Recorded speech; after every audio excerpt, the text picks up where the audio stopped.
We are at war. We are in a war, and I'm not talking about between nations. I'm talking about an issue that is between us as human beings and our communities that will go on for centuries.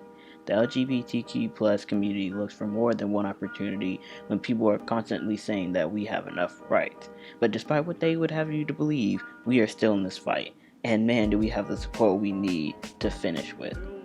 A University of Chicago poll in 1988 had only 11% of Americans supporting same-sex marriage, with 68% opposing it. Then a new poll in 2018 showed that 67% now support the same-sex unions. Over the years, there were laws in place to protect us and our rights as individuals, with laws protecting gay marriage and same-sex unions. Although gay marriage is legal in all 50 states, discrimination against the LGBTQ plus person is still prevalent but basic, as people are more and more accepting. But there's still something missing. I don't disagree when people say we're in a better position than we were before. Some would point out that marriage is enough for us.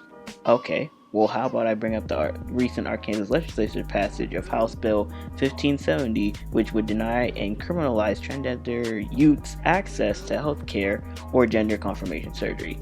How is this justifiable when it is simply not right and unfair?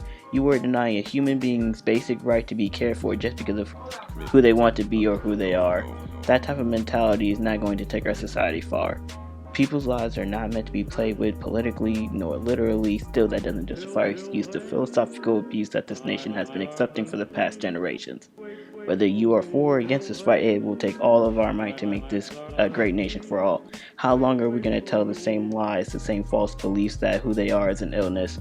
Being gay is not an illness and can't be forever cured. In the words of Sigmund Freud, homosexuality is surely no advantage, but is nothing to be ashamed of no vice, no degradation. It cannot be classified as an illness. And for those Christians who say that being LGBT plus is a choice, riddle me this. Who said that being heterosexual wasn't a choice to begin with? The Word of God that was written by several different authors throughout history? Now, to those who claim to have changed from gay to straight in conversion therapy, or because you weren't happy with your lifestyle, I need you guys to hear this. If you have suffered a lot of trials, whether that be at the hand of your same-sex partners or have experienced the cruelty of conversion therapy beforehand, don't you think that trauma would be enough to make you seek comfort in heterosexuality? Now, please don't take this the wrong way, and I mean no disrespect to you, but we all need to face the truth, and that is with enough trauma, anyone can change who they are. There is nothing wrong with homosexuality, despite what those tell you. Transgender people will always be people at the end of the day, no matter what gender they were before. I'm afraid that until our nation's first problem of racism is solved, the fight for LGBT plus rights will be prolonged. The United States is in a cataclysm division state that is only growing wide from here. We all must come together because no one has the right to live in fear.